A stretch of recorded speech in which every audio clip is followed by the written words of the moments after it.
This week I drink because I'm very Okay. ill. I have OCD. I'm actually feeling a lot better in recent years. Thanks in big part to No CD, one of our sponsors, Hmm. whom I love dearly.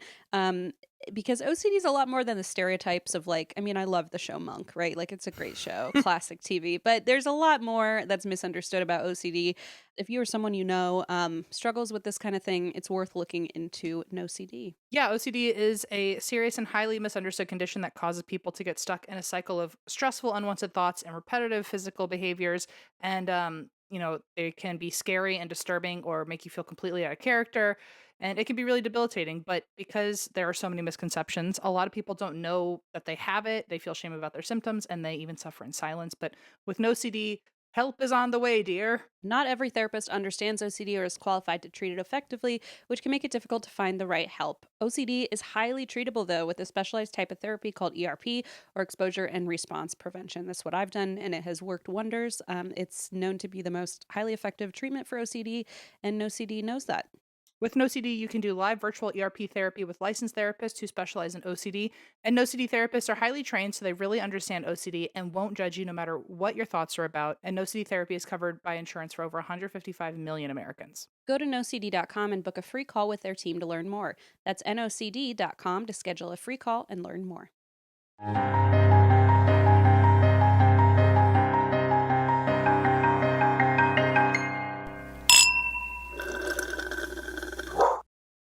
Me, me, me, me. How's your instrument? Tune it. Tune it. It is Mm. still deeply afflicted by a sinus infection. But you know what? Oh. Otherwise, it's not like the cute thing where, like on Friends, where my voice sounds better when I'm sick. It just sounds more nasally and I blow my nose a lot. And it's really unfortunate. So I do apologize. I was hoping by now, mid December ish, that I'd be healed. But I guess I'm just in for perpetual illness. I I don't envy you. But I have evaded getting a cold so many times already that my day is coming. And like That's what happened. It took me like I think I haven't, someone listening is like, you were sick 3 months ago. Probably true. But it feels like I haven't been sick in so long. And this one just like came back to kick my ass, you know? the worst colds are when you haven't had a cold in a I while and think it's that's like what's all building happening. up. It's like And vengeance it's on like, you. while we're here, why don't I add a couple other viruses to the Yeah. mix? I feel like Yeah. I accidentally just conjured it by saying, "Oh, I'm Oops. due." But I just went to Seattle for Thanksgiving. There was a few people there Oh, sick that yeah. Big group. it almost got me there, but I dodged her. It almost got me. There've been a few times where someone's like, "Oh, by the way, I'm sick," and I just found out. Whoops. And Ugh. then I'm like, "Ah!" So Like, I'm just gonna stay inside. yeah, I think that's probably the best situation for everybody. You And are for like, it's hibernation season, you know? Like, couldn't sound more why like an introvert. leave? I know, it's really nice. It feels so good. I know I haven't left the house. I have like a little app where I track like daily, like just to like see like moods and like what I did today and like did I brush my teeth and all these other things that helps with ADHD and stuff. And for the last like 4 days I've had to check not left the house. And I'm like, this is getting it's Is getting to be a lot. is that like a reward or a bad thing on your No, I mean, it's list? not anything. It's just Okay. like, oh, I'm just going to mark it to like later see. But I've noticed it doesn't really affect my mood as much as I thought it would. Like, my mood is still kind of, it's not dependent on whether I leave. I think in the winter, I think when it's nice out, I start to feel kind of weird if I don't leave the house. But when it's Interesting. cold, fuck that, man. But I mean, I understand totally because, well, when it comes to the winter, during the summer, I love being inside. So like, Yeah, it's the best. it really doesn't affect me all that much. In the winter, I think I enjoy it more because then nobody judges me for not leaving. Because I'm like, Yeah, exactly. It feels like, oh, we're hibernating. That's part yes, of the whole thing. Yeah. yeah. During I the mean, you read about like hygge or whatever in like Sweden, your Nope. face. Okay, in like Denmark and Sweden. You read about blah, blah, blah. Okay, it's called hygge, Hyggge. You may Okay. have seen that word around. It's like this concept of like it's like this Nordic concept of like cozy, like they get rough winters. Mm, But like Denmark is, I think, the happiest. I think Denmark's the happiest country in the world.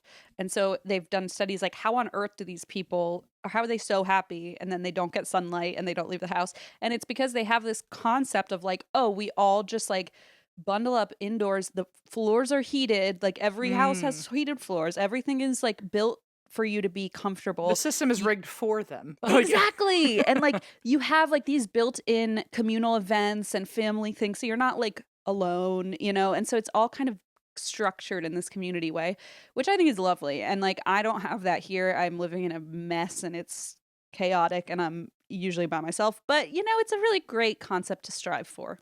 I love that. I mean, I would love to practice that because I'm You would already love it. inside, and now It's like cozy cabin cozy type, you know, it's like that vibe. And it's really lovely. And it's like kind of it's universal there. Like it's not a class thing. It's not like oh certain families have it, certain people don't.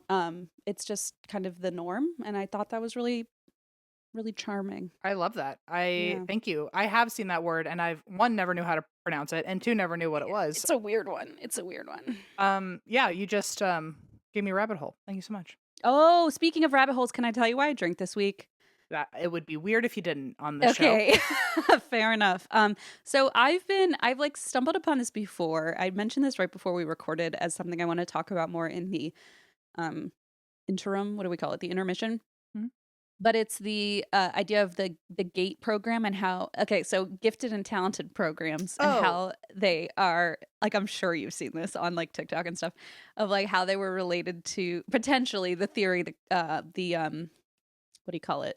Conspiracy theory is that it's connected in some way to the CIA and their like study of psychic abilities and remote viewing and all that and different interesting. altered states of consciousness. And so I went down this rabbit hole on TikTok of people saying like, remember you'd get called in for a hearing test and they would put these big like headphones Mm-hmm. on you and they'd be like different levels of frequency and sounds and this guy would be giving you instructions and then they would only pull certain kids and then you'd like there were so many creepy things like oh there was a little pink drink they had you drink beforehand and I'm like what the fuck You and I know, went through this rabbit hole of like oh shit I remember half this stuff and I remember my mom pulling me out of it because she was like I'm not comfortable with this and she asked too many questions and they were like you're no longer part of the you're program. not eligible You're no for. longer eligible. No.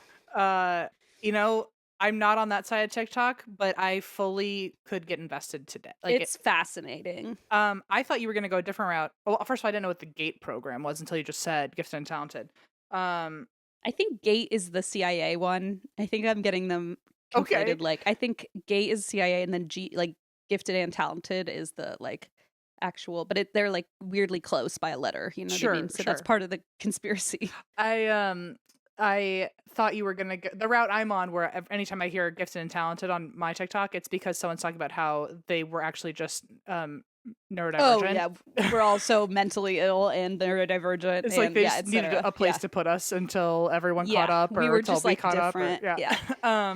They're probably those probably also end up going hand in I hand, was gonna say those two rabbit holes. Yeah. there's an overlap there. Well, didn't you say like a lot of neurodivergent kids are involved in the telepathy tapes or something? Oh, yeah, yes, So yeah, like maybe yeah. there is like go into the The gifted autism program, spectrum, yeah. then you get recruited.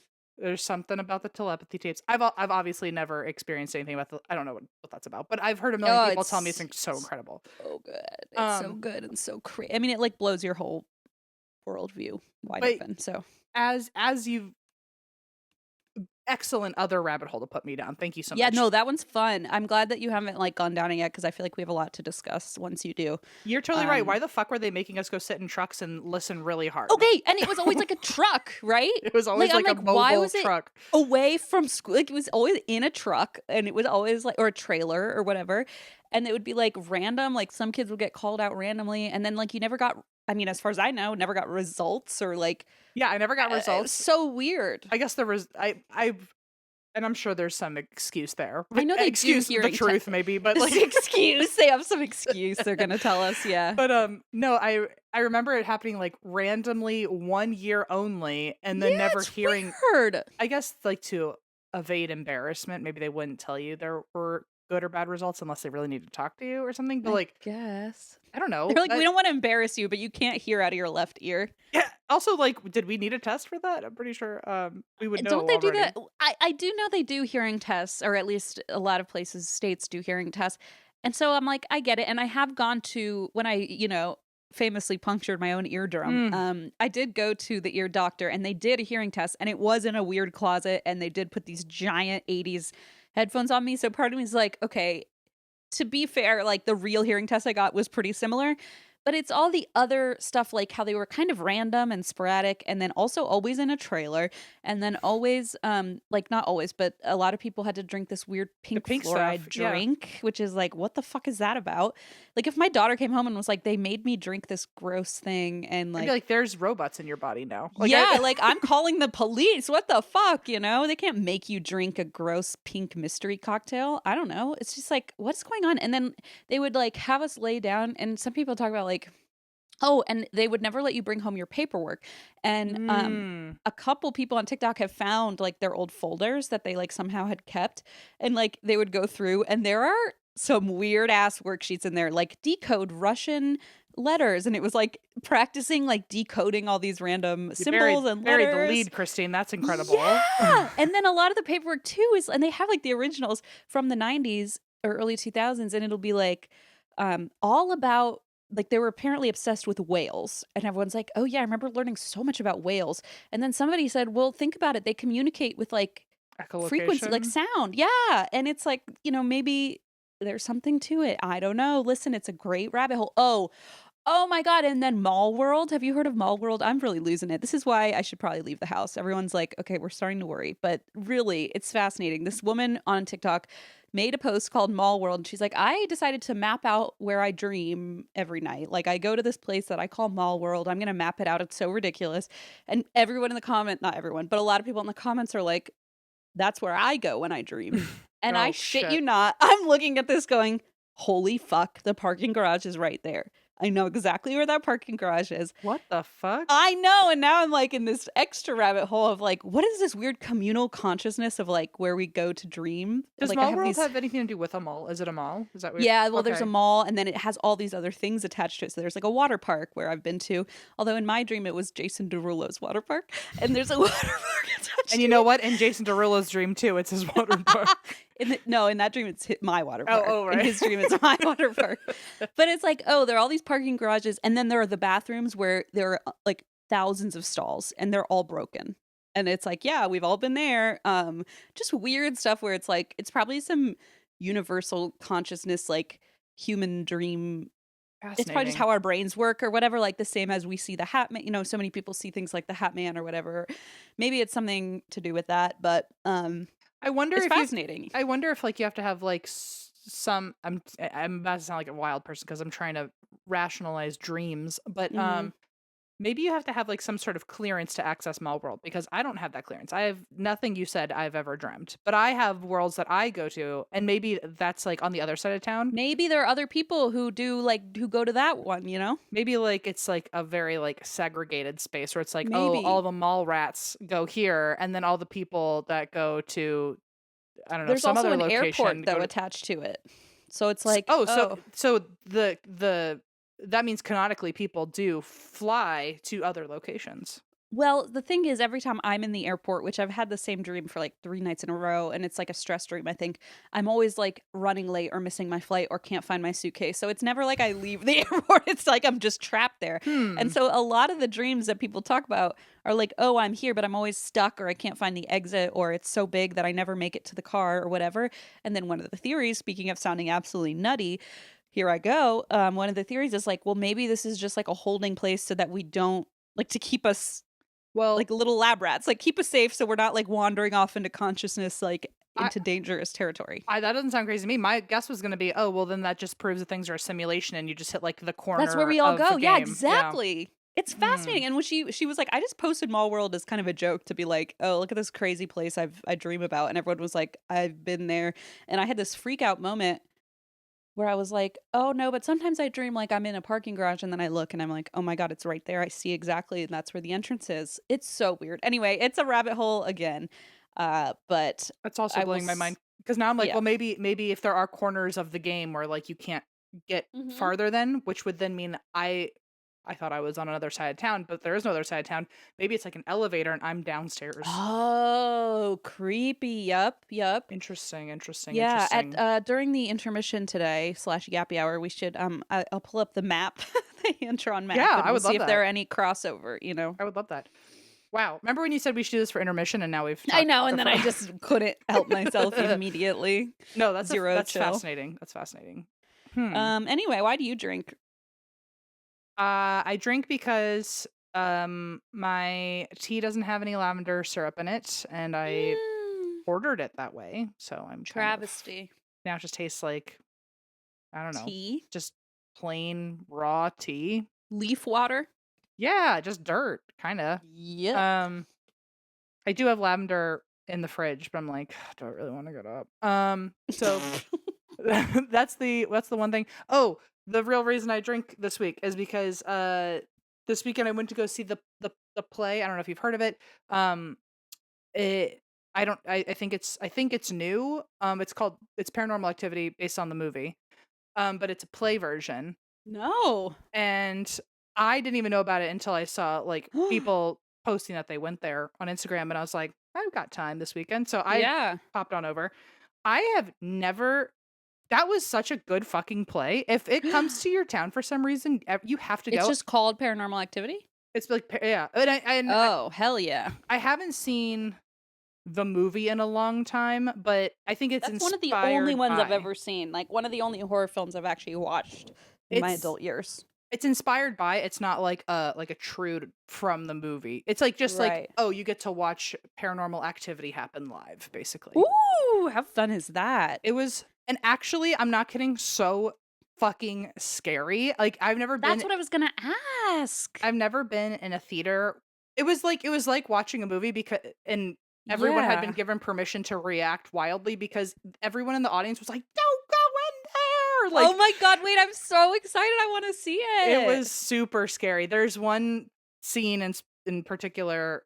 I'm not going to spoil anything for anyone, but I was watching it and I was like, "Oh, this is like," I was jumping every now and then Did you 'cause go like alone? yeah, I did because Oh my god. I just went randomly, and also I'm kind of like a theater specific. I like to sit in one spot specifically, so I was like, Okay, if you I have your own seat. well, there was only one seat left in that area, and I was like, it's meant to be. So Yep. I popped on over, and um, anyway, I was sitting there, and I was like, I can't imagine this is really gonna be scary. Like, but people are saying it's really good, so I'm just gonna enjoy the show. And within like 5 minutes, I literally my body did like the jump thing, where I was like, holy shit! Oh my And then god. because it's theater and they have like literal sound and lights, everything they were like making the sounds like just like scream at you and like the lights would freak like you everyone just walked out like with their adrenaline spiked for sure. Oh my god, how fun. And there was I'll tell you off camera, but or unless you're gonna go see it, I don't want to spoil it for you either. But there was one scene that if you ever do see it, we have to talk about it because it was for Okay. sure so like in that moment I literally grabbed the person next to me. I was like, holy fuck. Like I was like, that's so scary. It like they Ah! did such a good job with it. Oh my god. Yeah, I'm looking at our theater. We're probably going to get it late. Like, I feel like LA, I if think LA it has it just now, we'll opened. probably get it like in a year. But I when think it it comes just out, I'm opened. for sure going to see it because we have a pretty big theater scene here, but we usually get things a little later. And it was like a 4-person show. So like it was very Wow. because the cool thing about it too, set wise, is that I've never seen a play where the stage was 2 floors, and so you could see it was as Mm. if someone cut like a Barbie Like a dream house in house. half, and so you could Yeah, see the that's top floor and the cool. bottom floor at the same time. So while they're downstairs, things are happening upstairs, and oh my god, it was so good. So Ooh, I I drank because love it.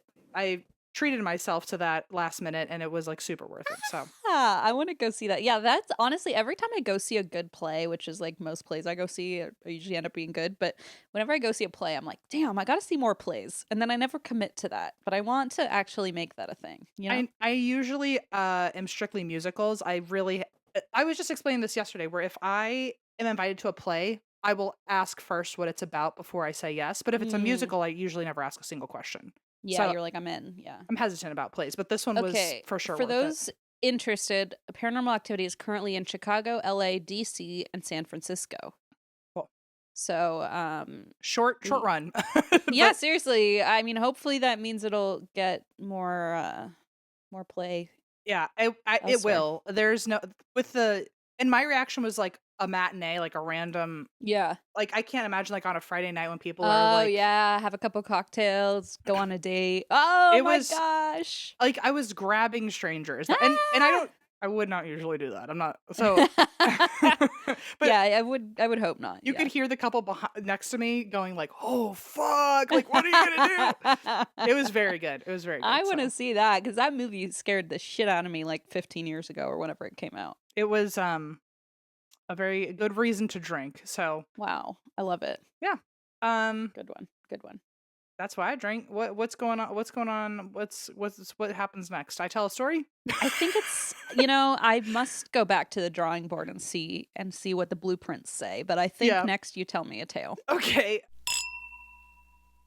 So if you were to go to my mom's house, it would look like she lived in a magical wizarding castle because every single frame on her wall happens to move. Wow. It's just a nice little slideshow of all these pictures. Bop, bop, bop, Of bop, bop. just M. Honestly, of just me, because when you're the only child, there's really no competition. But this is possible because of her aura frames. Loves a picture, but she doesn't want to have to switch them out in between frames and stuff. And we This get gives bored easy, you know? It really is the best gift. Like because it's the easiest gift, right? It's so easy. And it's so thoughtful. Like it's impossible to find something that's like easy to give to so many different people and like also just really kind and thoughtful. You can preload photos on it before you gift it, which is like so cool because then they open it and there are already photos of M just like rolling around in there. only if you're so lucky. You just download the Aura app and connect to Wi-Fi, and you preload photos before it even ships, so you can keep adding from anywhere, anytime. They also include a gift box, which is great. So, you know what? Talk about easy. For a limited time, save on the perfect gift by visiting auraframes.com to get $35 off Aura's best-selling Carver mat frames named #1 by Wirecutter by using promo code ATWWD at checkout. That's auraframes.com, promo code ATWWD. This deal is exclusive to listeners, and frames sell out fast, so order yours now to get it in time for the holidays and support the show by mentioning us at checkout. Terms and conditions apply. Hang on, let me do a little stir of my lavender. In case this does anything for anyone. Makes me thirsty. Which is a nice reminder to drink some water. We haven't done that in a while. Little ratties. I'm very jealous of you that well, I know you're going to say I shouldn't be, but I'm very jealous of you that you have a dog that has to get groomed, because then you get like a before and after moment. Like you get to do fashion show at lunch with him. Oh yeah. Well, the only reason I don't, it's a pain in the ass and I'm usually really bad at keeping up with it. But if I don't, he gets really itchy skin. Like he just gets itchy and matted Puppy. and it's like ends up having to be.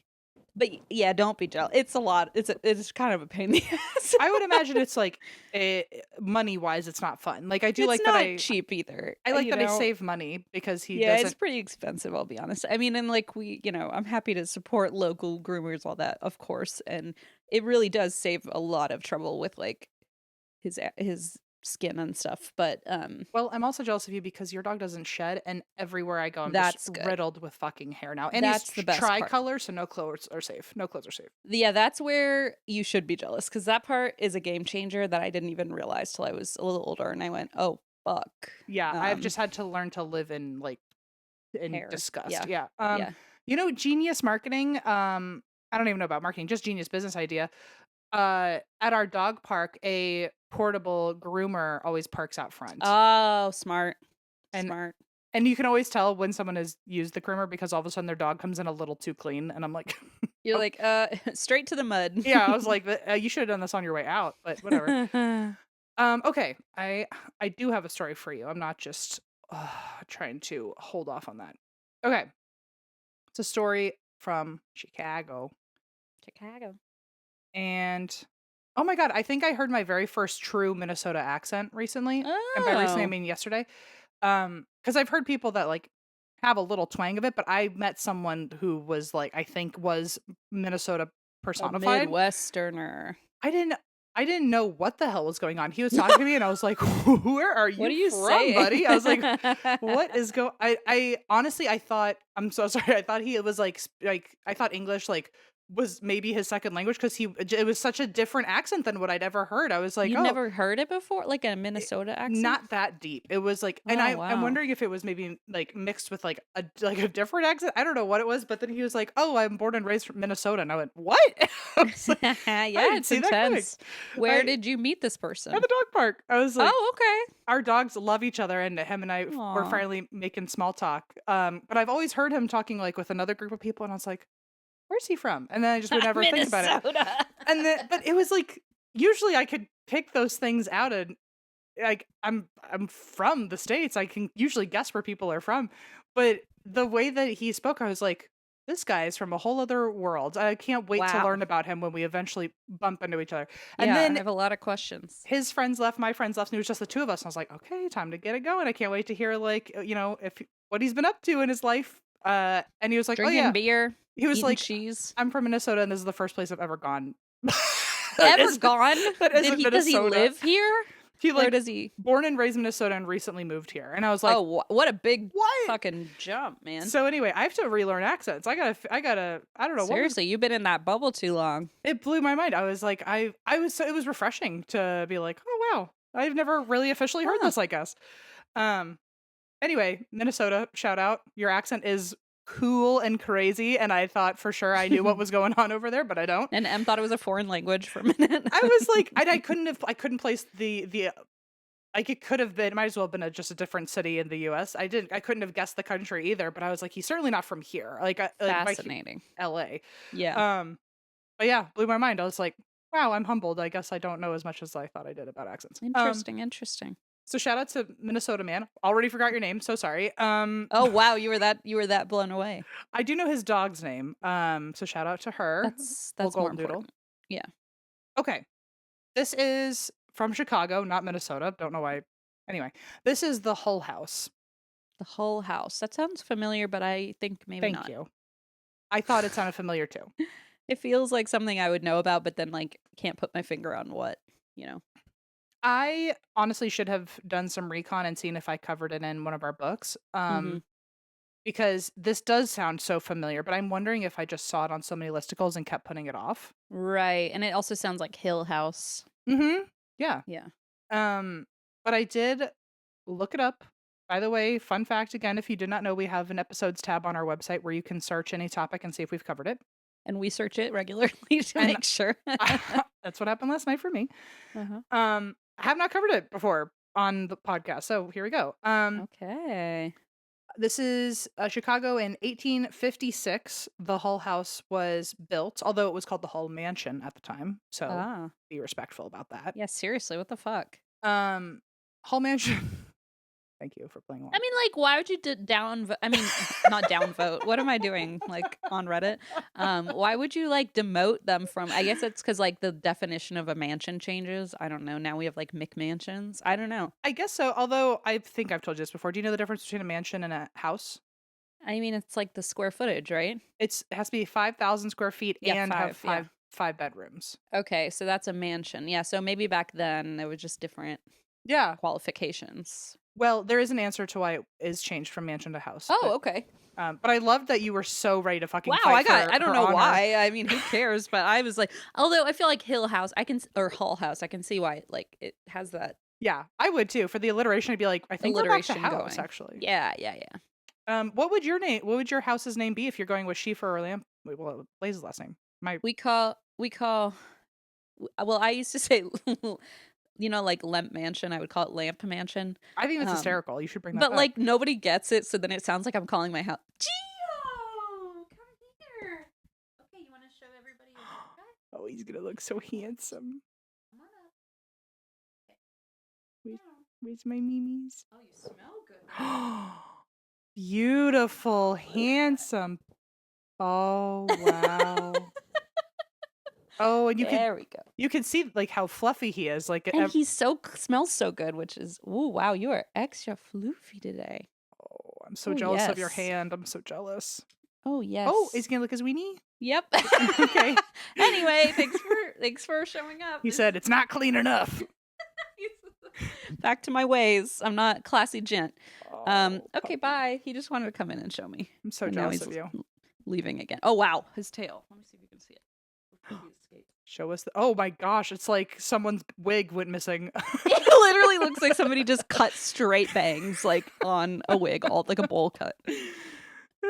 That's very funny. Sorry you saw like trash and like my medicine in the background, but oh well. No one was looking at that. We were looking at his good. Karen Bob of a haircut on his tail. That's what it is. It's like a Karen cut, yeah, on his tail, which is absurd. There has been a discourse on TikTok about renaming it the fuck ass Bob. And so that's good too. Yeah, I think Gio just has a fuck ass Bob on his tushy. I mean, honestly, I think he would agree with that. Yeah. Thank you for showing us. I really needed that. That was wonderful. Oh, I did too. That kind of warmed my heart a little bit because he's been real gnarly lately, and he's been late for his haircut. So precious, and he does smell good. That's great. He smells good, which is a rarity, I literally I don't know how people feel about this. I literally spray a little spritz of cologne on Hank because I'm like, it's just got to be better.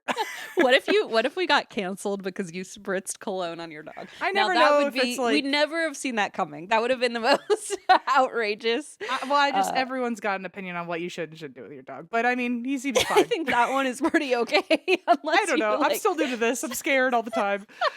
But no, he smells like Jay Collister, which by the way is a nice. retired, defunct smell these days. So he actually is. You would find like the most like basic but also hard to get like exclusive situation. I tried to get more because it was my signature scent in high school and college. Oh my god. And I still love it. I don't fucking care. It smells great. And so I tried to look it up, but now it's literally as expensive as an expensive type of cologne. Because right. So is it like on eBay and shit? Or you can only get it on eBay for like $200. God. So I'm like basically going through the last bottle from like grad school at this point, and I'm just like spraying it on my dog.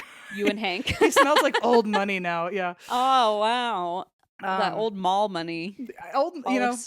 In your mall world, can you actually pick me up some Jay Collister? Because I bet it's cheaper there. Honestly, I'll check. Yeah. I mean, I can usually never make it like to one side of the mall from the other. That's usually part of the whole situation. But once I do, Thank you. I got a feeling the Hollister is where the back rooms to Mall World are. Oh my god. Honestly, well, you know how dark it is in there. Like that's probably part of the whole deal. Yeah. It's just like the back rooms for sure.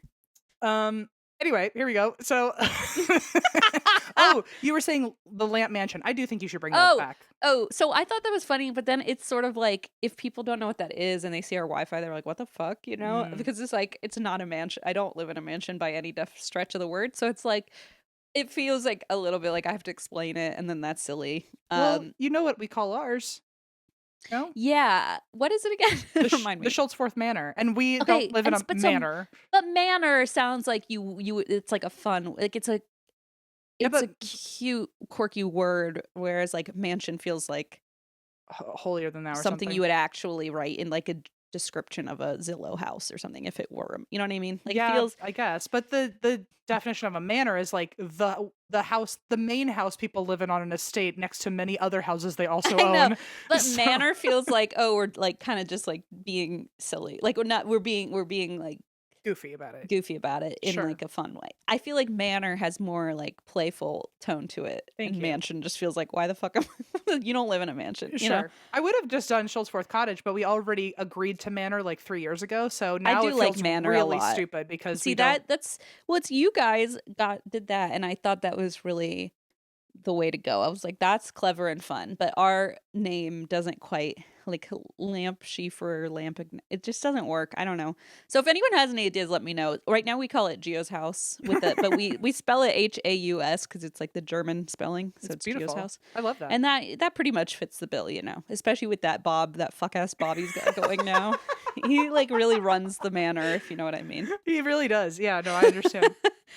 Well, so when it first came out, it was the Hull Mansion in 1856 in Chicago. And it was built for Charles Hull because every single building has to have your name involved in it. As I say, inside the Schultzforth Manor. Yeah, right. Like, how ridiculous. Well, while he was here, he was only here for, I guess, like a few years. And then they ended up moving away, or he died or something like that. But they were here for a very short amount of time. While they did live here, his wife died in the house. So that's ghost number one. And when Charles eventually died, the house was then handed over to his niece, who used it as tenement housing for the wave of immigrants coming through at the time. Okay. And they were immigrants of all sorts. Minnesota, everything. So, I was about to say it. You stole the words out of my mouth. but it was a lot of immigrants, and in this neighborhood, it happened to be particularly poverty-stricken immigrants. Mm. And so they needed a lot of resources that they just didn't have at the time. And I think I saw one source say that it was like 7 families per unit were living together. Oh my Lord. It Okay. was just super overcrowded. And also there was a lot of dangerous working conditions for them. And anyway, it was not a good time. They were coming here for a better life, but the better life hadn't maybe happened yet. So and then another source said that in between it becoming the Hull mansion and then being tenement housing, there was talk that maybe it was also a nursing home for a period of time, which if that's the case, then that's also a lot more deaths that Yeah. for some reason aren't Close to the veil. recorded. So eventually, okay, so his niece turns into tenement housing and later on ends up donating it or selling it to a woman named Jane Addams. So this building is also often called the Jane Addams Hull-House. Ooh, okay. So it was the Hulls, then it became tenement housing, and the niece who was in charge of that handed it off to Jane Addams. Let me tell you about Jane Addams. We fucking love her. I knew it. I felt it when you said her name. And you know why? It's because Jane is like one of the best names in the world. It is a great name. Every time I see Jane, I think I gotta add that to my like baby good list. Name. It's a great name. And also, I was in love with Jane and Tarzan. Jane's a big name over here. You have a history, yeah. Yeah, we go back. And she knows that. Or does she? That's part of the charm. That's the mystery. So Jane Addams, she's a huge social reformer for her time. And I wouldn't even just say for her time. She should be remembered as a massive social reformer. She helped establish the country's juvenile court system. That was one thing she did. She fought for factory labor rights, especially during this time when there was a lot of, I was reading stories about how the working conditions were so bad, people were just getting maimed and dismembered and were expected to just go back to work the next day. Right, there's nothing to do about it, right? And forget child labor laws. So kids were working as young as 5, I think, at the time. Anyway, so she established the country's juvenile court system. She fought for factory labor rights. She fought for better sanitation laws in the city. She fought for access to more schools in the city for children. And then I'm just going to rattle off a couple of her titles. She was a founding member of the Women's International League for Peace and Freedom. She was a founding member of the National Child Labor Committee. She was one of the founding members for the NAACP. She was the president of the National Conference of Charities and Corrections. She was an officer in the National American Women's Suffrage Association. She was a leader of the Women's Peace Party, and she was the president of the International Congress of Women and the first woman ever to receive a Nobel Peace Prize. Jesus Christ. I mean, you'd think we're living in such a backwards state right now, but state of the world, but how far we've come, dude. She's like, okay, let's get started by trying to get 5-year-olds off the workforce and fucking get the vote. For half the population. It's just wild. That's wild just to think how much was on this woman's plate. Jesus Christ. She was a busy girl. And also, thank God that she's not here right now, because she'd be like, what is happening? What did I do this for? Yeah. She'd be like, I got to get back to work, actually. Yeah. Hang on. Okay. I was wondering if he was going to tell me to go to the bathroom. I don't know why you said, when you said tell me, I was like, tell you what? Tell you a joke? Did I say tell me? You about? Yeah, you said if he's gonna tell me, he has to use the bathroom. No, because the bell's on the door. Yeah, I know, but in my head I was like, tell you about his dream. I don't know. I was like, tell you what? Okay. I have been saying a lot of use your words. Yeah. That's what it kind of sounded like. By the way, when he uses his words, it sounds like this. Yeah. I love dog words. That's so cute. So Jane moves into the building. I'm going to just say they were friends. There's no information otherwise. Love this. My heart tells me maybe not just friends. But interesting. But who's to say? Her name was Ellen Gates Starr, who has her own list of insane accolades. Right, but who would also marry Jane? Which kind of self-respecting man at that time would marry her? So it's sort of you could see both ways. I could see this being she's also queer, but maybe it's just she's there's no hope for me to actually get married. Right. I don't know. And I did see on a few sources it called Ellen her partner, but I think it probably just meant business partner, Right, right. and I can just only hope. So Yeah, I mean, we could hope for sure. two bad bitches at the same damn time. It's Jane and Ellen. That's the only names you got to remember. Cute. So Friends with Ellen. friends with friends Ellen. with Yeah. friends with Dorothy, Yeah. friends with Ellen. That's how I'm going to look at things, but Love it. whatever. So they move into this house, and as you can tell by their list of accomplishments, they were clearly here to do some good. Mm. So they open what they called the Hull-House because although it was the Hull Mansion, it was now a settlement house. So I think they just renamed it the Hull-House. Okay. And so a settlement house was essentially a community center for all of the poverty-stricken immigrants that were desperate for resources in the area and couldn't get to them. Okay. And I think if it was not the first, it was one of the first of its kind in the United States to have like basically a resource center for immigrants or people in general who need it. Didn't have to be immigrants. Right. She offered as many resources here as she possibly could. Like, I'm just gonna list for you some of the things that she was able to offer at the Hull-House for anyone in need. Okay. And this was had not been done before, also. So how she was able to Right. whatever her connections are is insane. She's an old soul, man. Okay. She was able to make the Hull-House a women's shelter for battered women. And I think she also was able to offer them midwives if they were pregnant. Jeez. It was a homeless shelter. It was a daycare. It was a public bathhouse for people who needed showers. It was Jeez. an English secondary language school. She held citizenship classes here and job training. She hosted legal, employment, and social service aids for people. She offered public health programs. She offered meeting spaces for unions. And it Wow. also offered this is from multiple quotes. I kind of just slammed them all together. A gym, a theater, an art gallery, a music school, a drama group, a boys club, an auditorium, a public kitchen and cafeteria, a coffee house, a swimming pool, a book bindery, residence for working women. So they had to make a deal where if they were working, they could stay here and be housed. Kindergarten they had a kindergarten, they had a nursery, they had libraries, a post office, meeting and club rooms, art studios, and apartments for the residential staff.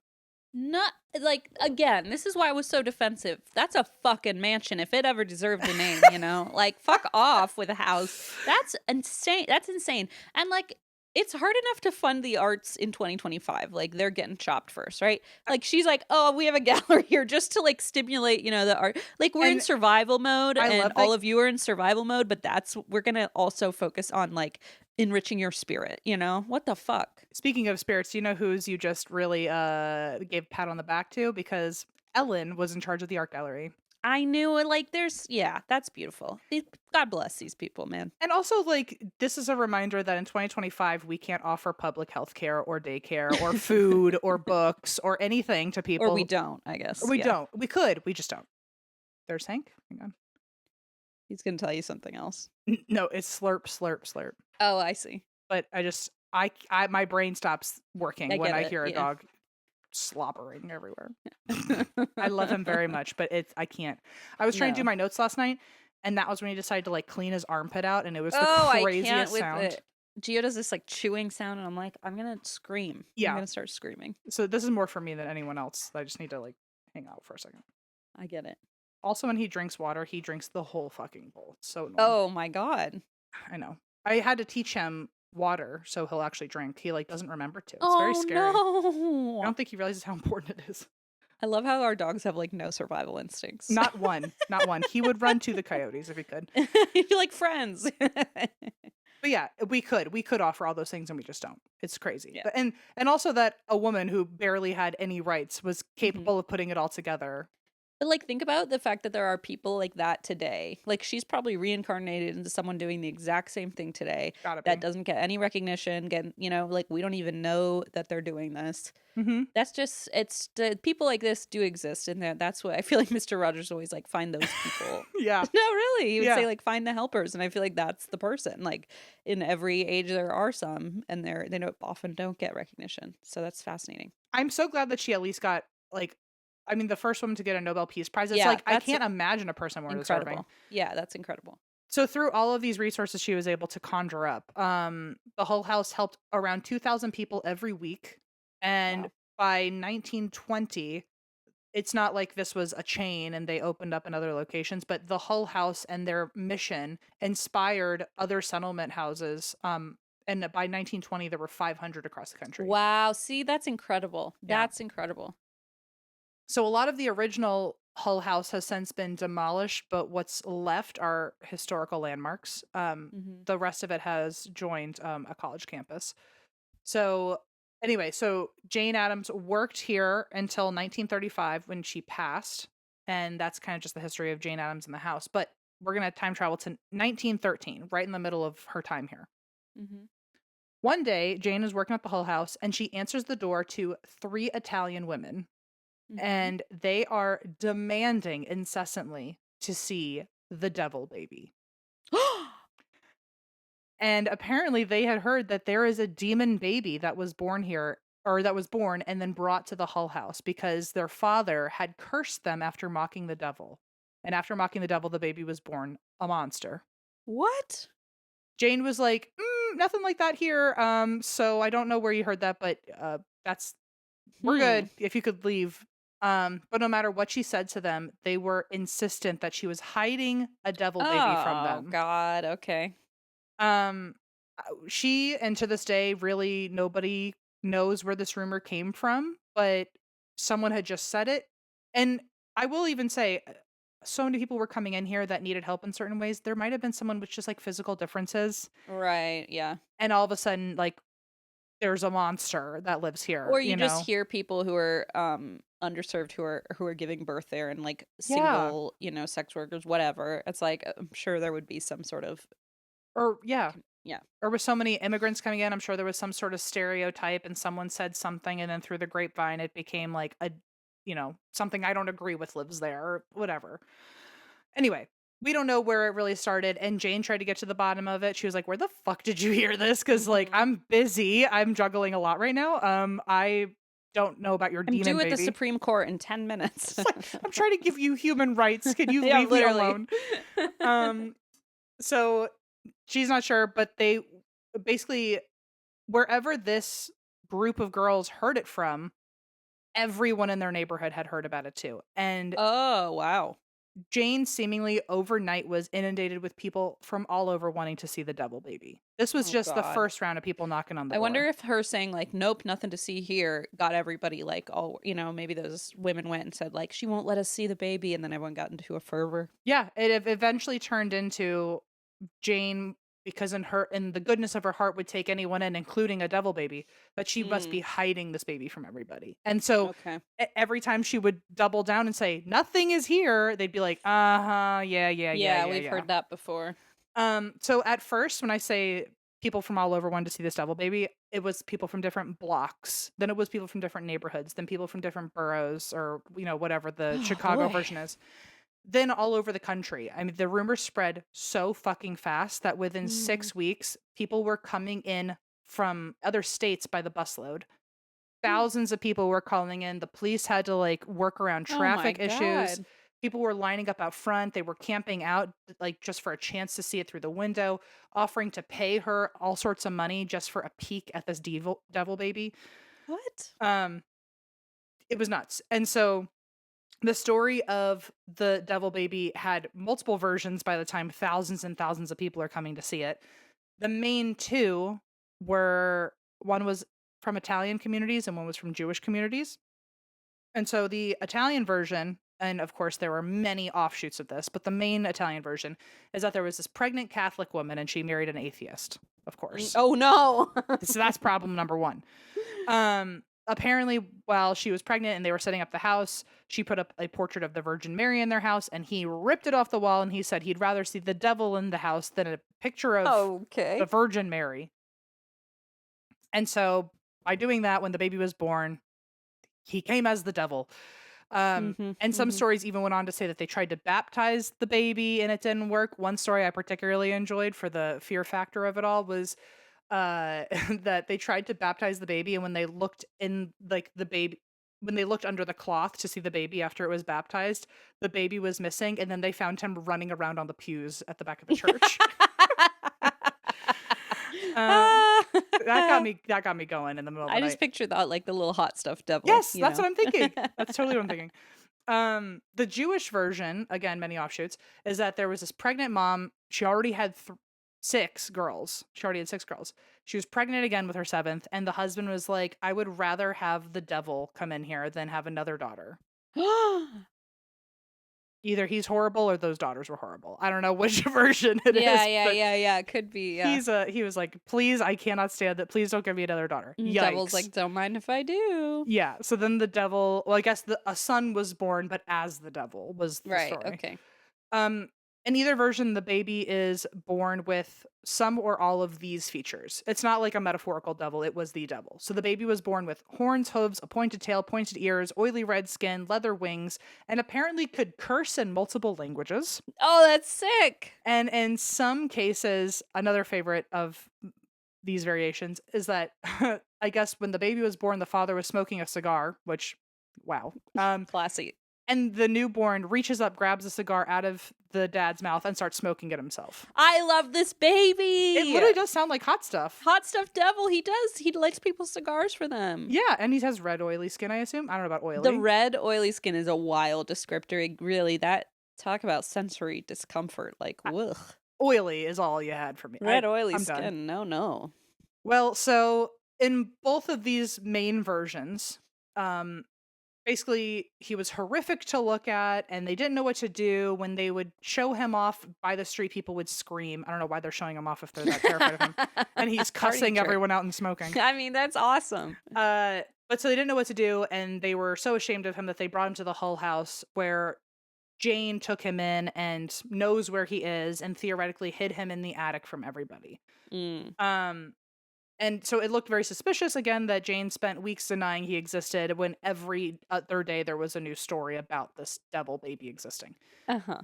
And like, this woman is literally, I know I already said it, but she's trying to save the nation. She's trying to save the planet. And you're just like, obviously she's in cahoots with the devil. Like, and it's like, well, what's suspicious? The fact that she hasn't shown us the baby. It's like, oh, okay. That is a losing argument. Like, she's going to show you the baby, or she's not. There's no, I don't know. Let this be a moral that, like, you could literally try to save the planet and people will still find a way to literally especially demonize if you do. I think especially if you do try. Yeah. There could have, like I said earlier, there could have been a baby that just had something physical going on that was noticeable to others, and people literally demonized him and warped the story. And back in the day, it was, I guess, commonplace that sad. You could be ashamed of a baby and want to just stuff it away in an attic and never see it again.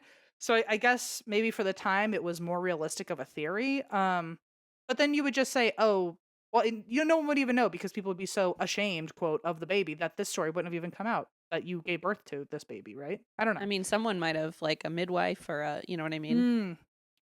On her lunch break, gossiping. Or somebody who knows, like, that a family gave a baby away, and I don't know. I feel like these things would spread. 100%.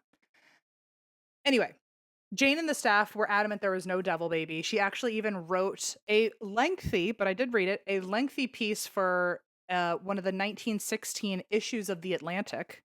Wow. And it even still says on the website, it says, by Jane Addams. I'm like, oh, that's cool. But so she wrote in on, like, her entire experience with it. And actually, this is, like, such a woman who is focused on, like, other people, because she could have spent the entire piece saying, like, it wasn't me, there is no devil baby, blah, blah, blah. She spent most of the article talking about some of the horrific experiences of the people living in this tenement housing and all the immigrants, and, like, what they came to the country to find. To, like, humanizing them. Yeah. Yeah. And even going so far as a lot of the article was her theorizing why these people so desperately needed to believe in the devil baby.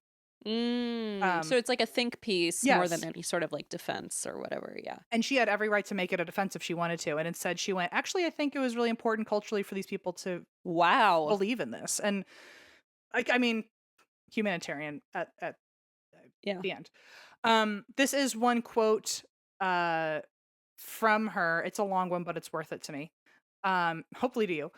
That this was her experience when she first started getting bombarded with people asking to see this thing. Mm-hmm. Jane Addams. No amount of denial convinced them that he was not there. Throughout 6 weeks, as I was at the Hull-House, I would hear a voice at the telephone repeating for the 100th time that day, "No, there is no such baby." And then another one, "Again, no, we never had that here. No, he couldn't have seen, no, you couldn't have seen it for 50 cents. We're not taking any money. Oh. We didn't send it anywhere because we never had it. I don't mean to say that your sister-in-law lied, but that must be some mistake. There is no point getting an excursion from Milwaukee for there isn't any devil Oh, baby at the Hull-House." so she's funny too. Yeah, she's like, "I'm not, just stay She's away."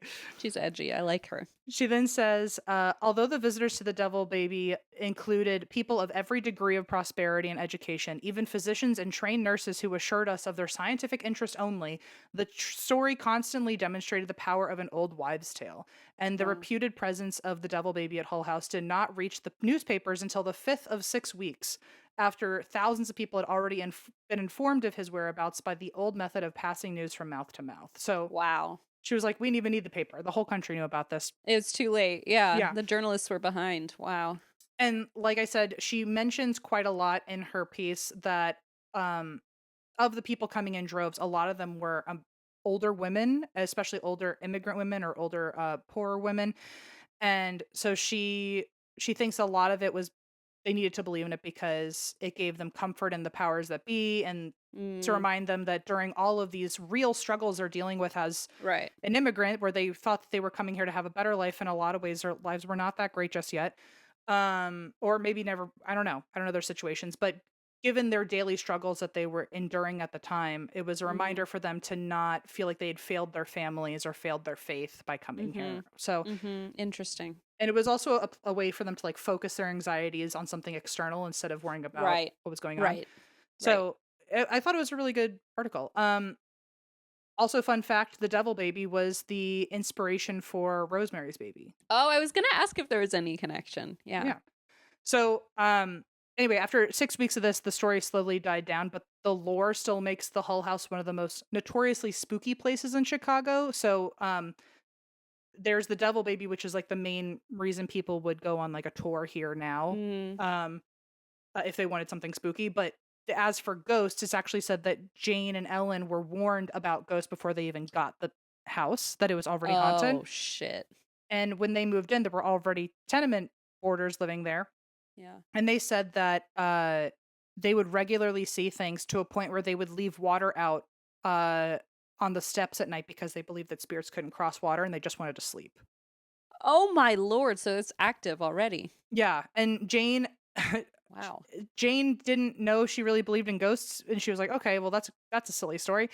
Ended up calling her own room the haunted room at the And she's house. a smart lady, we know, you know? She doesn't take any bullshit. So, wow. Yeah, she it was also the room where the wife, the original wife, actually died, and so that would make sense why there was a ghost there. But um, Jane would sleep in there, and she would wake up seeing Mrs. Hull watch her while she slept. And sometimes Mrs. Hull would be hovering over her bed. Other times, Jane would hear conversations Ooh. in there when it was empty. So she moved into another room and made that a guest room. Fuck you, guests. And Love it, love it, love it. Listen, she needs sleep, okay? she does. She's got She's a lot to busy. do tomorrow. And the guests had similar situations. So to this day, people in certain rooms feel like Whoa. they're being watched in there. People hear a woman's voice talking to them, or they'll hear voices downstairs when they're upstairs, or vice versa, and they can Mhm. never find the voice. People hear doors slamming, and they hear footsteps upstairs. People will say that they feel something bumped into them when no one was there or would brush past them. They'll smell Jane's lavender perfume. The staff have seen a woman walking around the house, so it's thought to be either Jane or Mrs. Hull. Mm. But Mrs. Hull is definitely a ghost here because one, Jane also saw her. Other people saw her when they lived there, and she was known as the, say it with me, Lady in White, Ah. because she wore white and she was seen all the time walking around in the kitchen. Um, and people claim that there's also another woman upstairs watching them below in Victorian garb. People say that that same woman will vanish if you end up running into her in the halls and you try talking to her. She'll just go away, which I love. That's a great I wish ghost. I had that superpower. Yeah. Just vanish. Just like while someone talks to me, just whoop. Never mind. Yep.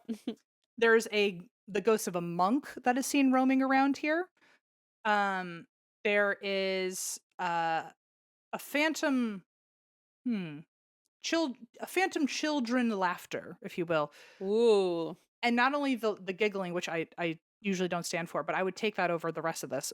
Apparently, there are also ghosts of kids running around, where you can hear little footsteps and laughter, but also people have seen children running around, and often at unusual speed. And they jump and climb on everything and dart around in weird ways. Yeesh. Oh no, thank you. There is also a courtyard that is said to be the portal to all of these spirits, by the way. But in the courtyard, there used to be this fountain where people would see kids playing by all the time, and there were never any kids. So they became known Mm. as the fountain kids, these ghosts. Wow. And I don't know if they're the same ghosts that are moving with crazy speed, but Yeah. on top of the fact that there are ghost children around here, on a lot of like display cases, because this is now a museum, a lot of display cases or windows will always have little handprints on them, but with one extra digit, which again is like, is that the devil or just someone with like extra stuff going on? Yeah. But of course, for the story, it makes it spooky, you know? Sure, okay. I was just thinking of those six-toed cats at Hemingway's house. I was like, oh, that's cool. Well, the attic is where, of course, the devil baby was allegedly hidden. So that's where people claim there's the most activity. Uh-huh. Here, people have extreme temperature changes. The locked doors up there will unlock and open themselves. If you go into a room where the door is open, it will lock you in sometimes.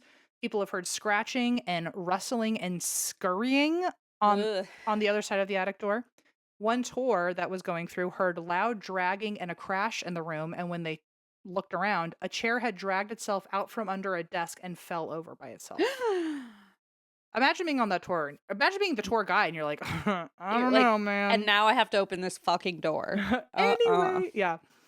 The basement apparently is super menacing. People will see very tall, scary-looking shadows approaching them in a scary way. No. People will see glowing eyes. They'll hear dragging, and people have gotten shoved and scratched down there.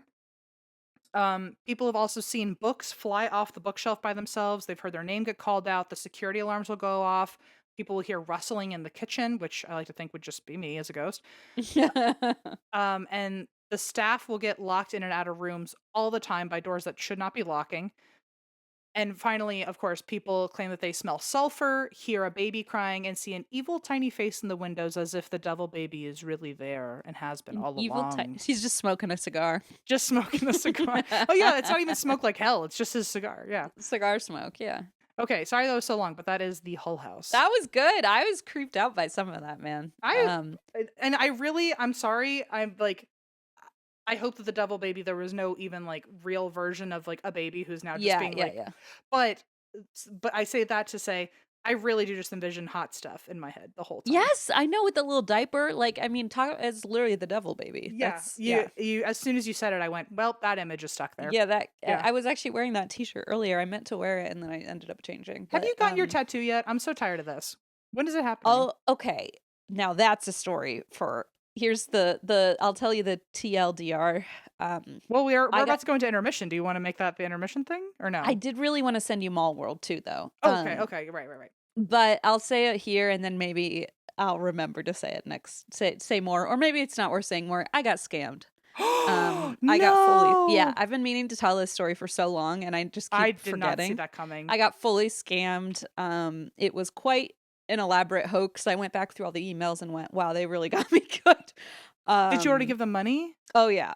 Oh, Christine. Oh yeah. It was a lesson. I was really humbled, and I've been wanting to share for a while because I'm like, as the true crime half of the show, like, you'd think and I usually have really good spidey senses about like phishing emails or, anything like that. I feel like I'm pretty literate in that way. But no, man, anyone can get got.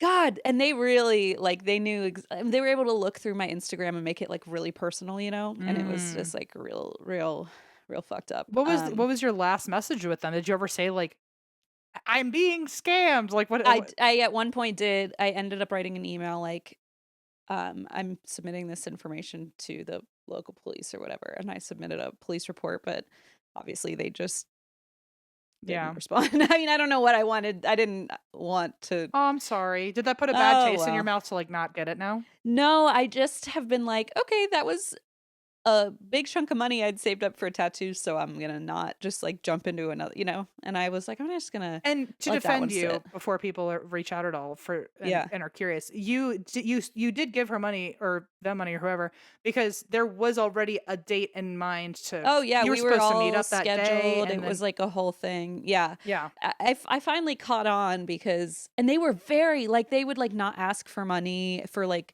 weeks and send actual art. Like they were really fucking with me, like to a very that's so elaborate degree. unnecessary. Why?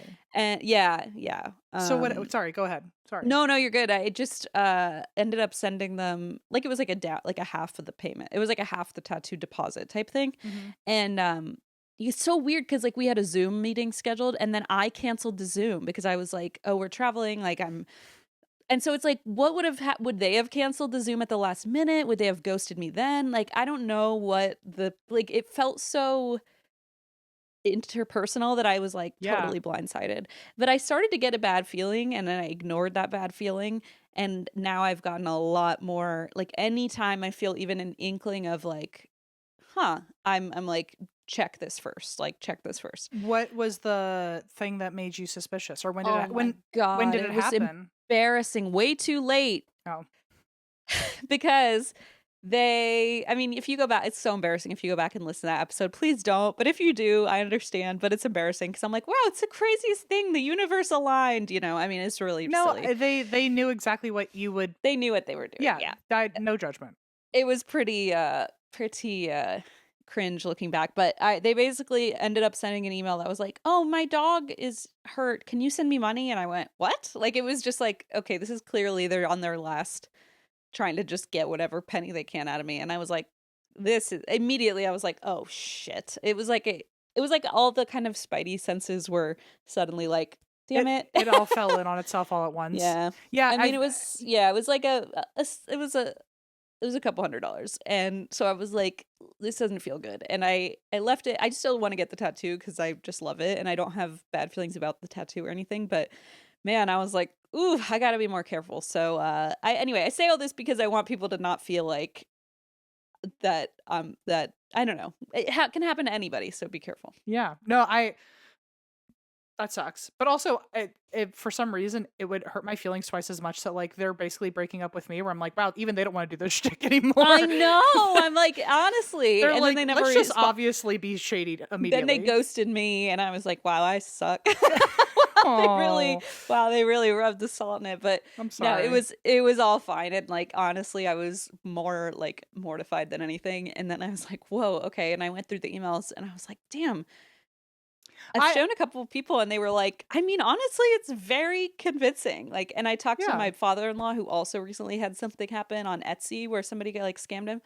And like he was showing me the text and I was like, yeah, like you start to realize the patterns, but like in the moment, they really take you off guard. Like they really can disarm you. I mean, I've been scammed before. Yeah. It happens. It happens. Yeah. Okay. Thank you. I was like, And- and all people that true crime have shouldn't be getting bamboozled. If it makes you feel any better, I got scammed by literally one of those people who was like, "Oh, your card was we have to go in, we have to Oh, your God, I remember password into your bank account." that. And the only reason I knew something shady was going on was because then I heard a dog bark. And I was like, why the fuck would there be a dog at your company? Like that dog was literally trying to like tell me like, girl, get out of here. That dog saved you. Wow. Yeah. So Sheesh. it's the whistleblower. The whistleblower. No, but it happens at some point. I think everyone is gonna. You just hope that you get out of the scam fast enough. You know. Yeah. Just be careful. If people are asking you for something, always want to say why, and also, is there a more even safer way to do this exchange? Because yeah, really silly stuff. But yeah, so that's what happened. Sorry, I never gave that update. I've been meaning to since I found out in August or something. It's been Oh wow. maybe later, but it was like a couple of months ago. But honestly, I feel like the timing wasn't right anyway. Like looking back, I'm like, I have had new thoughts about it. I've been kind of brainstorming. So I will eventually get my hopefully, if I don't get fucking bamboozled all over again. I mean, I'll hopefully get him tattooed again. But it's just, and also honestly, like of all tattoos, the fact that it was that little devil guy and then I got totally hoodwinked. I was gonna say the know. irony of it being a devil. It feels ironic. And something. Yeah. Yeah. Well, okay. I'm glad I asked, but I'm so sorry. But No, no, thank you for reminding me. I've been wanting to tell that story for ages.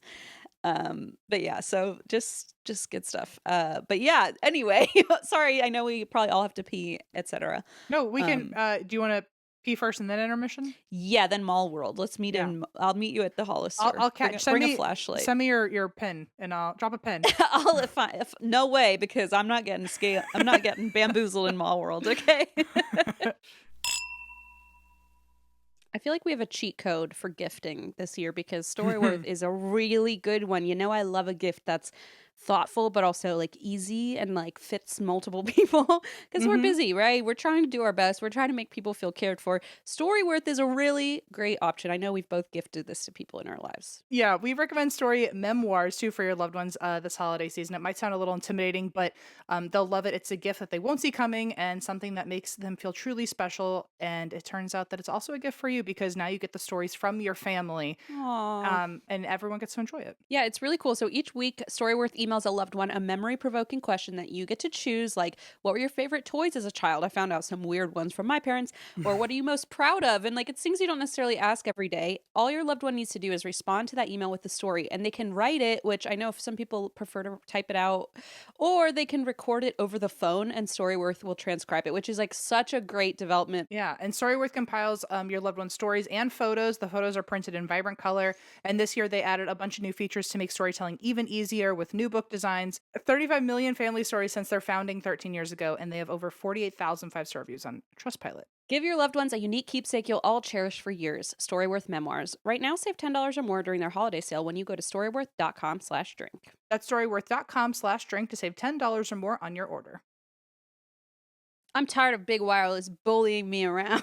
I get it. I hate bullies. I hate them. Please, no more sucking the joy out of the holidays with these giant bills because right now, all of Mint Mobile's unlimited plans are 50% off. You can get 3, 6, or 12 months of unlimited premium wireless for $15 a month. That's not a joke. That's not an exaggeration. It's their best deal of the year, and they make it really easy for us to give our expensive bill what I like to call the Scrooge treatment. Just Love kick it. it to the curb. Yeah, Mint Mobile's this is their best deal of the year. It's happening right now, and like Christine said, you can get 3, 6, or 12-month unlimited plans for $15 a month. Love that. We have loved Mint Mobile. It has saved us in many ways on the road, and we're very grateful for them. We are. No contracts, no nonsense. You can even bring your current phone and phone number over to Mint Mobile. Turn your expensive wireless present into a huge wireless savings future by switching to Mint. Shop Mint Unlimited plans at mintmobile.com/ATWWD. That's mintmobile.com/ATWWD. Limited time offer, upfront payment of $45 for 3 months, $90 for 6 month, or $180 for 12-month plan required, $15 month equivalent. Taxes and fees extra, initial plan term only. More than 35 gigabytes may slow when network is busy. Capable device required. Availability, speed, and coverage varies. See mintmobile.com. Okay, well, unfortunately, back to our regularly scheduled programming where we just get bummed the fuck out. But I'm I excited. gotta say, yeah, that was quite a tangent we went on there. I We loved talked it. about. I was really fun. It was really interesting. We looked at some mall world maps and we talked about our general dream worlds we go to and just kind of some creepy stuff. Anyway, so now let's get back to unfortunately the real world. I'm going to tell you a story. This came across my desk. What am I, a broadcaster? I don't know why I said it like that. This like came across my what windshield? What am I saying? I mean, you could just say it came across your desk. It sounds actually really cool. So It sounds ridiculous, but sure. Yeah. So it came say it. up. No, no. It came up as I was researching last week's story about Daniel Robinson. Mhm. He went missing in the desert, and we still don't know what happened to him. And we talked about that. And this one came across my desk also while I was researching that because it occurred around the same time and also got kind of similar criticism for not being handled with enough media exposure as Gabby Petito's case. So similar time period, a similar type of story also takes place in the desert. So I'm just going to tell this now while I have it fresh in my mind. Okay. This is the story of Lauren, or as she was known by her friends, Elle Cho. Okay. So Elle Cho Lauren was born on December 20th, 1990 in South Korea, but grew up in New Jersey as a Korean-American woman. She was described as creative, funny, intensely loyal, just like a really goofy type of goofy and different type of girl. She graduated from Hunterdon Central Regional High School in 2009 and later studied music education at Westminster Choir College. She worked as a music teacher upon graduating, but when the pandemic hit, teaching in general obviously got a huge hit, but then imagine having to teach music virtually, Mm-hmm. like not an easy Tough situation. gig. Yeah, and so she really kind of got hit with that. What Felt really what instrument was she disillusioned. teaching? I think different instruments. She Okay. was in a choir group. I believe she played cello. There were a couple. She was just one of those like very musically gifted people, and so she was teaching high school music. So I'm assuming that's just all sorts of. I mean, remember in the pandemic and like people just stopped even caring because like there was so much going on that like caring about classes. I mean, I wasn't in college, but my sister was, and I knew people who were in college, and it was like they had to scramble to even get students to Pay like attention Zoom or was barely or show up or like Zoom was barely a thing. Like people were just trying to find any way. And like of course music, the arts, as we say, like is probably one of the first to be axed. And so like how are you gonna teach a high school music class in 2020 on the internet? Like that's crazy um to even think about. can I try to top you real quick? Because Yeah. I don't know if you recall, but we lived in the Roach apartment during COVID with RJ, and he was a swim coach during COVID, and he had to Oh my God, that's right. I he had, knew it reminded me of he something. had to teach That's swim classes online. on the internet. Like you're right. That's even more. That's even yeah. That's the one thing besides like PE or whatever that. He would I just hear him in there go, "Good job." Wow. Now that you're And he'd right. go, "Now do this." Yeah, yeah, yeah. Use your good form. Oh my God. You're right. Yeah. That's up there. That is up there. A lot of people he was my only experience, and that was obviously one of the most I'm just thinking bizarre. like the only other thing would be like downhill skiing or Right. something where you would require like a mountain or a Like your Olympic pool. like your driver's license. Like Right. Like, I mean, even that you could sort of simulate. But yeah, I mean, I okay. feel so bad. Very good point. Very Anyone good who point. had to teach anything online, Anything. anything, even if it was a book class, like just getting kids to sit still and actually pay attention to you when they Oh, had yeah. all of the luxuries of their bedroom, And like figure out how like mute works. And I mean, geez, yeah, yeah. exactly. No supervision, Here's a little whatever. cheers clinky to all the teachers out there Yeah, because holy I shit. mean, honestly. And like, she had just graduated college. She was in her early 20s. Like, she was just not satisfied with this career path She had to be, for the and time being. her early 20s, she just started teaching, and this was her first real Mm-hmm. try at it, or in her early years at least. I would be so It's like discouraged. disheartening, discouraging, exactly, very discouraging. And so in December of 2020, after feeling like really fed up with the whole situation, she quit her job and decided to travel cross country with her friend. And this guy was also her ex-partner, ex-boyfriend, Cody. Cody Orell or Oral, I'm not sure how to pronounce it. Okay. They decided they were going to move west to pursue a new life together, not really together as a couple, just like he said, I'll come along with you. They were good friends. And they decided to go west and pursue her dream of becoming a chef and running a food truck. And so Cool. Lauren, yeah, she was a very good chef, very good baker. And so she and Cody traveled in a converted school bus and they eventually settled in Bombay Beach, California, which is this like artsy desert community. Mm-hmm. By June 2021, Lauren, oh, do you know something about it? Do you remember the van story? Is that? I had a feeling. Oh, that's a long story. That's way too long for this episode right now. But Christine knows an experience of mine. I don't ever want to talk about it again. I mean, Bombay Beach was very cool, but the story I have was not.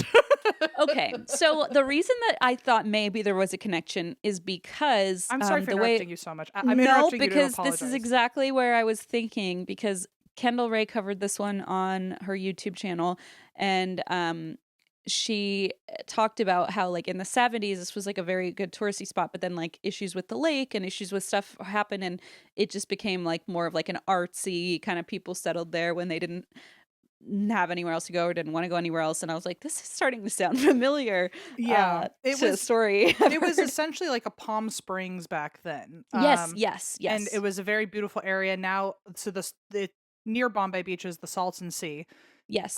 which was so salty it's literally dried up. Oh, that's what it is. Okay, So yeah. a lot of people will do like music videos and stuff out there because it looks like a desert, but it was once an ocean.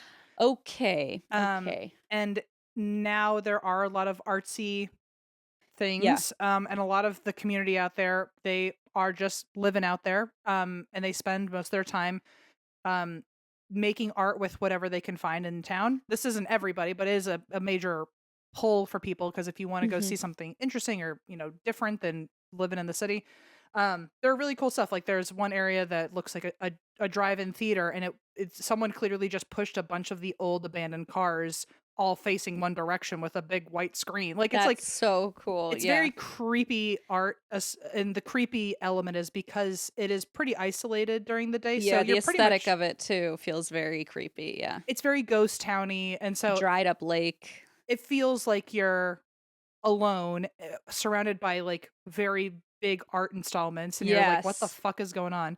Um, like almost abandoned, like an abandoned yes. movie theater. Like that's very creepy. I mean, even one of the cooler things is the lake that's now dried up. You'll literally just find like fish skeletons, like evidence that there was an ocean there. It's super weird. Ooh, that just gave me chills. Yeah, that's unsettling. And it actually is incredibly good context because essentially she moved out there, and when I was saying earlier like she was known as just being very like creative and different, I say that because for example, like she worked for a while as a tattoo and piercing apprentice after college, and had like, I mean she was beautiful, but like had really specific like piercings and things that like you know, you can tell looking at somebody in their 20s like, oh wow, they have like a different style, right? Like she has tattoos and piercings, and not everybody conforms to that kind of Sure. look, right? And so she moved out there with this guy, and when they got to this area, she really felt like she fit, and she did. She had some really good friends there. She actually worked as the chef, the private chef at an Airbnb that was owned by this Italian actor. Hmm. And it wasn't an Airbnb. It was called an Airbnb or some sort of Airbnb complex. It was like Hmm. all these multiple houses. Apparently, it was known for having very liberal policies about clothing and drugs, right? So it's a sort of like not drugs, like hard drugs, really, but like just No, it was very very like hippie hippie. commune-y. Yes, Yeah. exactly. And so like people clothing optional, you know, just very laid back, very artsy. And so that is the context that this story is around, because she moved there from New Jersey, right, as a teacher, and moved here to pursue her dream of opening her school bus up as a restaurant. Like, So sick. wow, you know, So that's like cool. very a very unique path. But she ended up there, and so that's, I'm glad you brought that up because that is very very good I context. really was trying to keep it together. I think you noticed me like wince or I something. was like, you have something to say, and you can you tell the class? You want to share with the class? No, not. No. I mean, Well, maybe I maybe in do, your memoir. I do, but it would obviously, the story. It would take way too long. So Yeah, we that needs its own like chapter of your memoir to go that to could be an tell. intermission if we ever need it or Very something. good point. Yeah, Yeah. very good point. So they settled for a time in Bombay Beach, this artsy desert community on the Salton Sea. And by June 2021, she was working as a private chef at this Airbnb type property called The Hole. WHOLE, Fun. not The Hole. That sounds a lot scarier.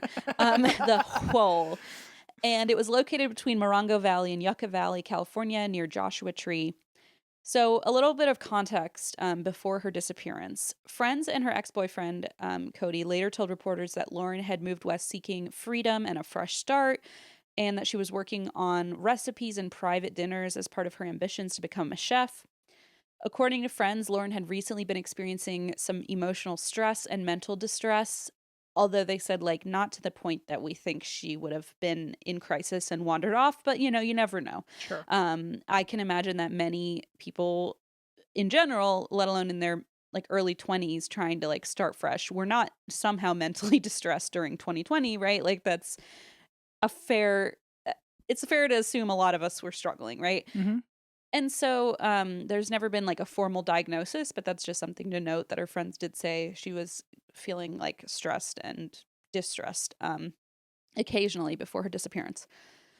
So in the days leading up to the disappearance, which was June 28th, 2021, she had been staying at the Benmar Trail property with Cody and other friends, and they had their school bus there. She and Cody were living on this school bus. It was pretty big.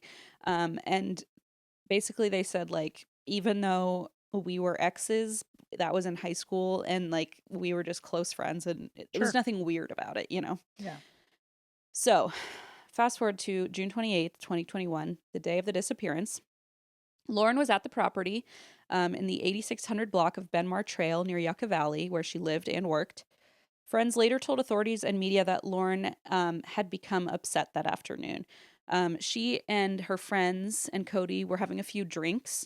It was a hot day. They had a couple beers. And when she and Cody had kind of an offline chat, they started to argue about something. And it seems very minor, but she got annoyed. And she apparently wanted to get in the car and drive somewhere. And he told her, "You can't drive. You've had a few drinks." And she got really frustrated and walked away. And this is out in Bombay Beach. Yes. Okay. Yeah, in that area, yeah. At approximately 3 p.m., Lauren reportedly walked away from the residence on foot, heading toward the surrounding hills and desert area near Hoopa Road and Benmar Trail. She left behind her personal belongings, including her cell phone, her bag, and other items she typically carried with her. And her friends were like, "Oh, she just needs to blow off some steam. You know, she's mad that, like, Cody wouldn't let her drive after she had a few drinks. She just walked away to, like, huff and puff, whatever." Yeah. Take a lap. Yep. But 10 minutes in, Cody started to feel a little off and said, "We should go after and look for her." Hmm. She had left behind her personal belongings, including her cell phone, so they couldn't even call her to Yeah. find her. Her bag, other items she typically carried with her, especially if she were leaving the property.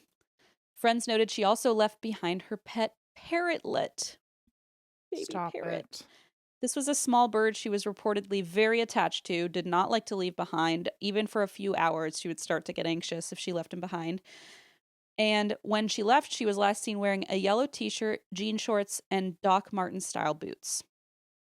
Okay. Her ex boyfriend, Cody, um, he is described as being the last person to have seen her when she disappeared. He and friends began to search the immediate area and hills around the property about 10 minutes after she walked away. They started looking, but the more they looked, the more concerned they got because they could not find any trace of her.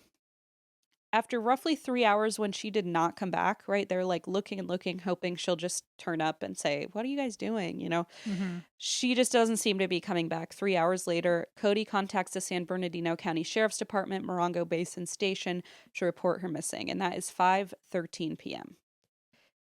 So the initial law enforcement response occurred quickly. The San Bernardino County Sheriff's Department opened a missing person investigation. And again, like, we're in that dangerous part of the world where you don't necessarily realize how quickly your body falls apart if you don't have water, if you don't have Right. communication to the outside world, you know, you don't have your phone, you don't have And shelter. I don't know the geography very well. I don't know how big Bombay Beach is. I only know the area by the Salton Sea because we went to go see all the Mm-hmm. artsy stuff. Um, but it was definitely a place where like you're not out by yourself at night. Mm-hmm. Um, Like, for safety reasons, you for mean? Or safety for, like, reasons. yeah, yeah, Yeah. yeah. Like it and not that it was particularly dangerous, but it was so isolated and it was Yeah. so you I mean it you just don't know who's out there. I mean it feels creepy during the day. So like going out at Mm-hmm. night would just kind of feel silly.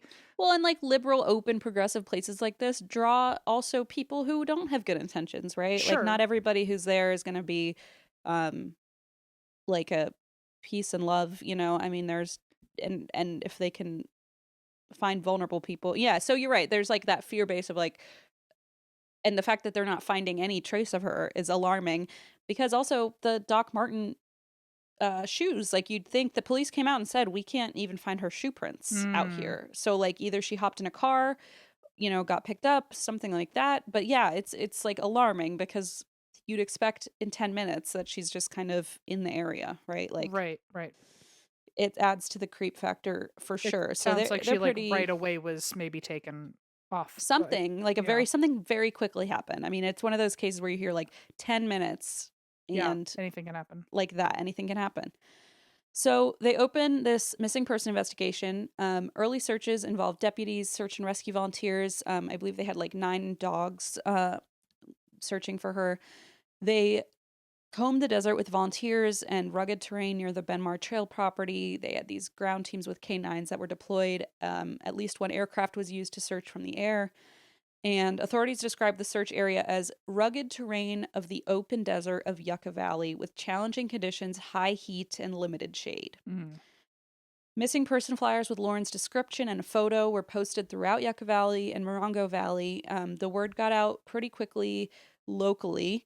Um, but for several months, it couldn't really get beyond that. It remained largely regional, covered by local news outlets such as the High Desert Star, ABC affiliates, regional online news.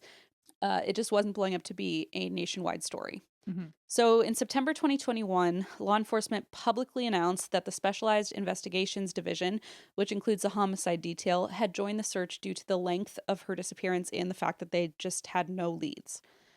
One of the alarming elements, like I said earlier, was the lack of the footprints. And Mhm. that led them to believe, like, maybe she didn't wander for hours and hours because we probably would have seen some tracks somewhere, which obviously indicates that it could be foul play, or maybe she was injured far earlier than they thought or far closer. But Right. then why aren't they finding any trace of her? Just very confusing. Friends and family created online pages and a website to share information about Lauren using her nickname Elle, describing her as a talented musician, baker, hilarious, and loyal friend. Some coverage compared the lower national attention to Lauren's disappearance with the intense national focus on Gabby Petito, which is something I brought up with the Daniel Robinson case because they did occur around the same time. And both of the two cases I've just mentioned were people of color, whereas, Gabby Petito, I will say, of course, that case had its own kind of sick fascination because there was so much video footage and she was a Right. vlogger. I mean, it really lends itself to like a nationwide story, but I think the argument is always like it's not that people want less coverage for a story like Gabby Petito. It's that I wish we had that same amount of For coverage everyone. for everyone, for all Mhm. the people missing. Yeah. Um, and so that I just say that to say that's how they both came across my desk recently is Sure. kind of looking in that shadow of the Gabby Petito case. So, which I have not covered yet, and I will at some point because it is really dark and Gabby just Petito? You haven't covered yeah. that? I always Mm-mm. I always mix it up with Brianless Pieces. Oh, no, Gabby Petito, she's like the van life influencer. Yeah. No, Um, I just mixed up their I don't know why, oh, but they both were they seemed the same level of heightened to me. interesting. Yeah, I feel like Gabby Petito is something I need to cover at some point because I don't know enough about it yet. Anyway, so essentially that raised a lot of broader questions about disparities in media attention, especially regarding people of color and women of color. And as for the ongoing search, which went into fall of 2021, throughout July, August, and September, search teams conducted additional operations in the desert around Yucca Valley and Morongo Valley, but did not locate any sign of Lauren or any of her belongings, like any clothes, any shoelace, nothing. It's like she was just airlifted. Yes, like the vanished, which is, it's like, it sounds so crazy, but then it's like, well, it's also this huge expanse of wilderness. So it's like, you want to be like, oh, it must be foul play, but also it could very well just be like the elements. Yeah, it could be. I mean, yeah. Yeah, no way to know. Friends reported traveling extensively around the region. They would post flyers at gas stations, any businesses they came across, both in the low desert and high desert. They went all the way to San Diego to search for her because the previous week, I guess she had mentioned wanting to go to the beach, and they thought maybe that's where she was headed. Nothing. Sheriff's officials stated publicly that they were following all leads and continuing to coordinate with family and friends, but nothing they did seemed to break this case open until October 9th, 2021. And that is when they discovered human remains during a search. During a search in the open desert of Yucca Valley, investigators located unidentified human remains in the rugged terrain. Mm. They were found in an area of Yucca Valley Desert not far from where the earlier searches had been concentrated, although we don't know, they have not publicly listed the coordinates, so we don't know the exact location. But the San Bernardino County Sheriff's Department announced that the remains had been found during operations related to the search for Lauren, but that identification would take some time. So at first, it's that kind of horrible waiting period that I imagine people go through of like, I Couldn't want an imagine. answer, but yeah, exactly. So October 28th, 2021, the San Bernardino County Sheriff's Department announced that the remains recovered on October 9th had indeed been positively identified as those of Lauren Cho. The coroner division confirmed the identification and stated that the cause and manner of death were pending toxicology results and that no additional details would be released at this time. Mm. Law enforcement also stated that they had no reason to believe foul play was involved, although they did not definitively rule it out, depending on what further analysis would show. So that's kind of where it stops. And that was in 2021. And I started researching like reasons why toxicology results wouldn't be publicly wouldn't be made public. And I guess there are a variety of reasons, including like if they don't think it was foul play, they don't really have a reason to post it publicly, or if the Sure. family doesn't feel like they want to share that, Yeah, then maybe they don't. right. And if it's not, and that would only, I guess, make sense if it were not foul play, because otherwise they would need to use that for some sort of a trial. But yeah, it's just unclear. We just don't really know, except we can assume that they've said they don't believe foul play was involved, and the family has essentially made a statement saying,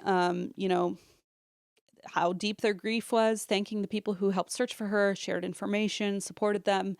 Her sister wrote that they were the luckiest to have had 30 years with Lauren, Mm. and described the depths of collective sorrow that the family felt once they found out that she had indeed passed.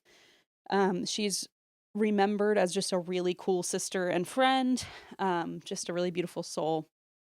And as of October 2021, there really hasn't been much of an update. Cause and manner of death were pending toxicology at the time, and no further details would be released unless like they needed to for some reason.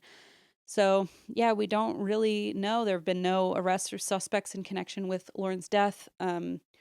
As for Cody, he was never considered I a was about person to of ask. interest because he was with that big group, and she walked away after an argument, and he went with them to go look, and there was just Sure. no way.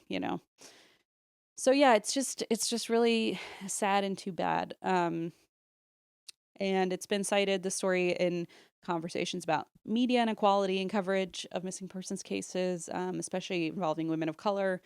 Um, Advocacy has focused on the element of like she's more than just like a conspiracy or people, I mean, it's hard to read, even like, Mm-hmm. even as someone who doesn't know these people, to see people saying like, oh, she just like went off and killed herself, or whatever. People just like spout nonsense on Sure. the internet as if they're contributing anything, and it's just really hurtful. The family has said like it's really hurtful I um bet. Yeah. to hear stuff like that. And so there's not really much more to go on at this point, but the San Bernardino County Sheriff's Department does encourage anyone with additional info about Lauren's activities or state of mind on that day to contact their tip lines, Yeah. although the case is largely treated as resolved regarding her remains. So, yeah, that's the story. And it's just like you don't hear about these things. I haven't heard about this story before, and it's like 4 years later. Yeah. It's just sad. And it's one of those cases where you just hope that they held on to the right whatever evidence future technology will be able to come up with, Yeah. or that they Yeah. you just got to hope that there's better answers in the future. Well, maybe they have answers and the family's just like, that's maybe Yeah. they know she died of natural causes and they've just chosen to leave it at that. Yeah, great point. Unclear, but yeah, just really sad either way. Wow. Um hmm. I got a hankering for an Auntie Anne's pretzel. It's all this talk of mall world. I'm like, let me get back into mall world real quick. I was Avoid the real world and its problems. I was gonna say, do you need the van story to like bring some levity? But well, I still want to hold off on that because that's its Oh yeah, own yeah, yeah, yeah. That's true its crime own. in some ways. And I don't find that levity whatsoever. I was ready to like hella rescue both of you. It was yeah, let's It was just harrowing from a third party perspective, let alone a first person. yeah. Oh my god. Oh It my was god. a doozy of a day. Okay, Annie Ann's. You don't strike me as an Annie Ann's mall person. I love the smell. I'm more of like, give me a big cookie. Hmm. My hometown mall used to have a Wendy's in it, and that was my A go-to Wendy's. Wendy's, interesting. And We had a they had a pizza place that really rocked my shit. And to this day, I can't remember the name, or I'd look them up. oh, a Sbarro. It was not not a Sbarro. No. Oh man. Well, anyway, Anyway, speaking of which, I guess I'm gonna go eat a pizza now. I am very hungry, so I'm gonna go eat. Well, Well, thanks for listening. thank you, Ah, everybody. I know, I'm sorry. I feel like this was just like interruption central today. I'm so no, we sorry. needed to get a lot out of our systems. It's fine. Hadn't seen you in a little bit. I know there's a lot to discuss. Ay, ay, ay. Yes, thank you, everybody. Go check out Patreon if you would like more of this. Go check out our YouTube. Go check out our social medias. Read our Mm-hmm. books. The end. We're everywhere, and you can't escape us. So you're welcome for that. And That's why we. drink.